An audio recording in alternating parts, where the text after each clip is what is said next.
All right, so we're going to be learning how to do the 5-10-5 or Pro Agility Test. It's known by both names. It's a great measure of your ability to accelerate, decelerate, and re-accelerate. So I'm going to have Avery here demonstrate how to do it for us. So Avery's going to step up into the middle cone here. She's going to straddle this white line. She's going to be going to her right first initially, but you're going to start in an equal stance. So go ahead and put your right hand on top of the cone. Weights on the balls of your feet. Nice strong back. She's nice and low with a good low center of gravity. When she's ready, she's going to rip this arm through, turn and sprint, touch that cone with her right hand, her outside hand, turn back through, touch this cone with your left hand, sprint through and finish. Athlete ready? Yep. Go. Let's go, Avery. Good. Excellent. Good job. Okay, so this part of the test on the first term, we want to have Avery touching the cone with her outside hand. We want to have her body weight shifted the direction she wants to go. So she's already starting to shift her center of gravity back that direction. So we're going to next move on to vertical jump. So we're going to use the Just Jump mat for this particular assessment. Avery's going to, when I tell her, step onto the mat. And what I will do is set her up for success. So Avery, go ahead and step onto the mat. I'm going to select jump one time. Okay. What I would like you to do is get into triple extension, so hands all the way overhead. We're going to balls of your feet. When you're ready, you're going to shoot down, swing your arms back in a counter movement, and then jump up as high as you can. You may not tuck your knees on your jump. You have to remain all the way straight, and then land your position and don't step off the mat. All right, whenever you're ready, hands overhead, take off. Perfect. Excellent. 23.1. So the next test that we're going to look at is the vertical jump utilizing this apparatus, which is called a Vertex. So with this, it allows us to also take into account visual acuity and a bit more of that motivation to get up and hit one of these tabs. So most athletes really love this. It's a really competitive factor, but there are a few safety things to keep in mind when using this particular apparatus. Number one, you want to make sure that you weight this down, because if you don't weight it and an athlete hits it, it's going to fall forward. So we always make sure that we put at least 25-pound plates on it to anchor it to the ground. Number two, this wing nut right here we need to make sure, that it is fully tightened down, okay? And then up here, this is how we adjust this apparatus up or down. And we will see when we add Avery here in a moment how we set up our athlete for success with this particular test. So when setting your athlete up with this, what we need to do is have the athlete step in. She's going to put the arch of her foot right in line. So come up a little bit more for me, Avery. Perfect. She's then going to reach all the way back up the apparatus. You'll see that there are numbers on here with our apparatus here at UNE. What we do is set their reach to the 6 foot or 72-inch mark. And then from there, that means that she's going to, we're kind of taking into account that she can already jump 12 inches. And each of these tabs is an inch and an inch and a half. So what I'm going to do is loosen this wing nut carefully. I don't want to pinch my athlete. I'm going to take her hand and I'm going to make sure that I'm getting the fullest extension out of her as possible. She's set at the top. I'm going to tighten it down and then ask Avery to step out and relax momentarily. So when we're ready to do the test, I'm going to ask Avery to step right up to this imaginary line right here. All right, perfect. I want to make sure, put your hand up for me please, Avery, that she's not in line with this white piece right here. So I'm going to have her step just slightly out to the side because I want her hand in the center of these tabs. So what Avery's going to do when she's ready is go into triple extension, hands all the way overhead. You'll go into triple flexion, counter movement, jump up, hit as many of those tabs forward as you possibly can, and then land it safely. Okay, whenever you are ready. Good, Avery.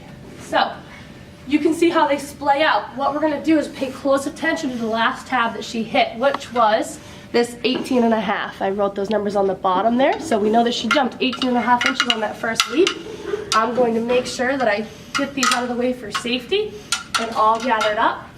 And then just so you know, as well at the end, you can move all of those back just like that. But for right now, we want to put them all in a group off to the side. Avery's going to take 2 more jumps here.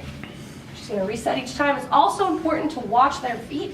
Do not allow them to take extra reflexive steps or shuffle steps or kind of hop before they get started. We want to make sure that we start in a static position. Go ahead.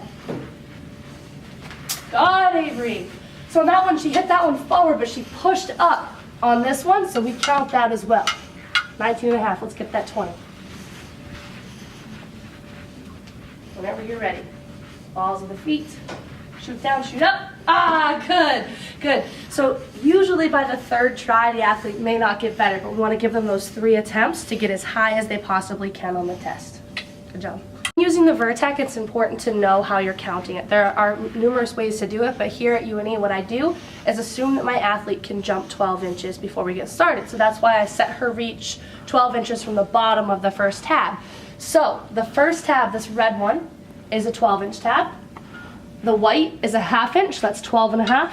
The blue is a 1-inch mark, so that is 13 inches, and so on. So you will be able to read as you go. So as you look up, every blue constitutes an inch, every white a 1/2 inch, and every red is a 6-inch marker. So it's really easy to be able to see.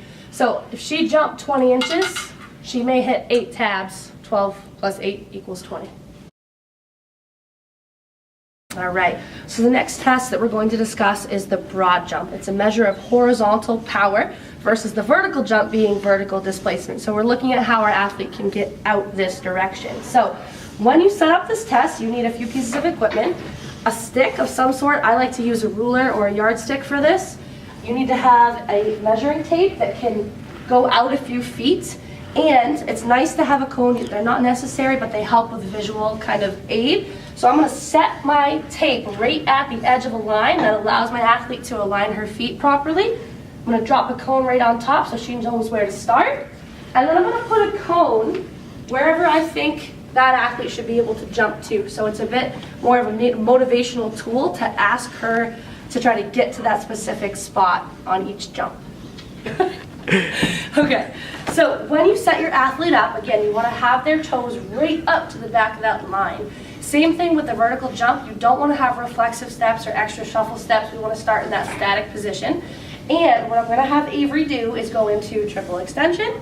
It's a theme here, back into triple flexion, take off, jump out, and land. So very important that she lands and sticks her landing safely. We don't want to see valgus. If we do, that's another part of the test. We would note that we saw that. But we want to basically cue you to sit like you'd sit in the squat rack. We don't want your butt to drop too close to your heels, and we don't want you to land too upright. We want to kind of land in that athletic universal position. So whenever you're ready, you can take up to 3 counter movements and then launch off. Okay, go ahead. She goes right for it. Ah!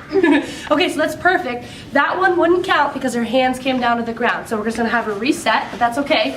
She's a competitive athlete. She's trying to get to that coat. These are a couple of things you don't want to see with this test. Again, we're looking for distance and the horizontal displacement with this test, but I also am looking at my athlete's mechanics. And the broad jump is a really particularly good way to see how they jump and land. So when Avery does this, she does not do this in real life, disclaimer, but we're going to show you what valgus knee movement looks like, and then we're going to show you how to correct that. So when she takes off, if her knees cave in, we don't want to see that. Also, if she gave us a landing, so go ahead, and her knees came in, that would be a sign, go ahead and come up out of that, we don't like it. It would be a sign that we need to work on her mechanics and strengthen her hips and her core. So go ahead back, Avery. All right. I want you to think about ripping a piece of paper apart with your feet on your takeoff. Okay, so think about really taking that position and widening your stance. Go ahead whenever you're ready. Yes. Much. So the next test that we're going to run is the 40-yard dash, which is a measure of linear top speed. And we're looking at the ability for that athlete to pull the ground underneath themselves and get out long distance. So it's a bit of muscular endurance as well as acceleration at the beginning. So it's a really true measure of an athlete's ability to sprint at top speed. So we want to start by putting a gate for our athlete with a couple of cones so they know that their starting position will be here. And then if you have a measurement wheel, it's a really great tool to make sure that you have the correct pacing.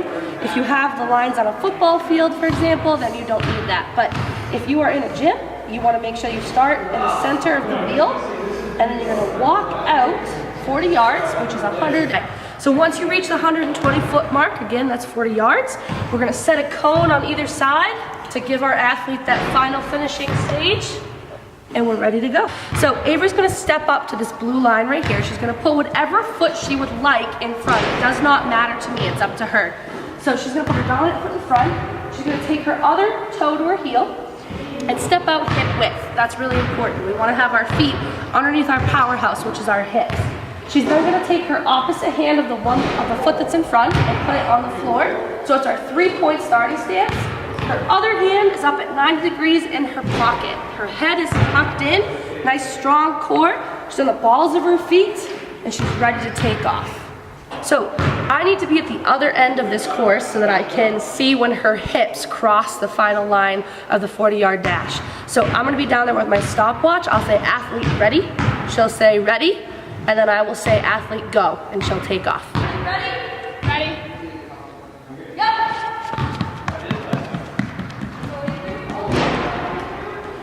So I'm gonna make sure that I'm right where I can see my athlete's hips cross this finish line. So, athlete ready? Set, go! I started my timer on her first flinch. I'm gonna stop as soon as I see her hips cross this line.